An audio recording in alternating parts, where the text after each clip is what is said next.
আর যেই ব্যক্তি বেঈমানদার হবে, যেই ব্যক্তি বেনামাজি হবে, যেই ব্যক্তি বেরোজাদার হবে, যেই ব্যক্তি আল্লাহ তাআলার হুকুমগুলোকে মানবে না, আল্লাহ তাআলার হুকুমগুলোকে না মানার কারণে ওই ব্যক্তিকে যখন কবরে রাখা হবে, কবরে রাখার পরে যখন প্রশ্ন করা হবে মান রব্বুকা, তোমার রবকে বলো, তখন ওই ব্যক্তি বলবে লা আদরি, আমি কিছুই জানি না, আমি কিছুই জানি না। কারণ ওই ব্যক্তি দুনিয়াতে তো রবকে চিনে নাই, রবের হুকুম মানে নাই, এই জন্য ওই ব্যক্তির কোনো উত্তর দিতে পারবে না। এরপর তখন বলা হবে মান দীনুকা, তোমার দিন কি বলো। এবার সেই ব্যক্তি আবার বলবে লা আদরি, আমি জানি না আমার দিন কি। কারণ ওই ব্যক্তি দুনিয়ার জমিনে ইসলাম মানে নাই, কোরআন মানে নাই, আল্লাহ তাআলার বিধান মানে নাই, আল্লাহ তাআলার হুকুমগুলোকে বাদ দিয়ে ওই ব্যক্তি শয়তানের পথে চলেছে। এই জন্য সেই দিন ওই ব্যক্তি বলবে লা আদরি, আমি কিছুই জানি না। আমার প্রিয় ভাইরা, এরপরে 3 নম্বর প্রশ্ন করা হবে মান নাবিয়ুকা, তোমার নবীকে।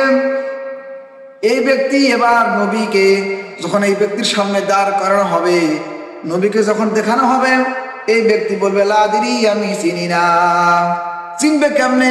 সেই ব্যক্তি তো দুনিয়াতে নবীকে অনুসরণ করে নাই, নবীর দল করে নাই, নবীকে আনুগত্য করে নাই, নবীর দেখানো পথে চলে নাই।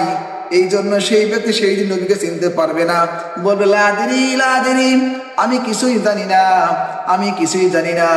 এবার ফেরেশতারা বলবে হে নাফরমান, তুই যেহেতু কিছুই জানিস না, তাহলে এখন থেকে তোর কবরে আযাব শুরু হয়ে গেল, তুই এখানে আযাবে ভোগ কর। এবার বলা হবে এই ব্যক্তির কবর আর জাহান্নামের মাঝে একটা সংযোগ করে দাও, জাহান্নামের আযাব যেন এই ব্যক্তির কবরে আসে, জাহান্নামের আযাবের তীব্রতা যেন এই ব্যক্তির কবরে আসে, এবং সেই ব্যক্তির জাহান্নামের আযাবের তীব্রতা ওই ব্যক্তির কবরে চলে আসবে। কতদিন পর্যন্ত? ইলা ইয়াউমিল কিয়ামা, কিয়ামত পর্যন্ত ওই ব্যক্তির কবরে জাহান্নামী আযাব চলে আসবে। জোরে বলেন নাউজুবিল্লাহ। এই ব্যক্তি, এই বেঈমানদার নাফরমান ব্যক্তির কবরে জাহান্নামের আযাবের তীব্রতা তার কবরে শুরু হয়ে যাবে, তার কবর থেকে আযাব শুরু হয়ে যাবে।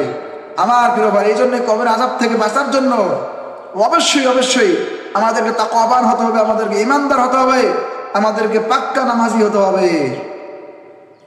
আমার প্রিয় ভাইরা, যখন ইসরাঈল আলাইহিস সালাম সিংহায় ফু দেবেন, সিংহায় ফু দেওয়ার সঙ্গে সঙ্গে সমস্ত প্রাণীরা মৃত্যুবরণ করবে, সব কিছু মারা যাবে, আসমানগুলো জমিনের মধ্যে ঠাস ঠাস করে পড়বে,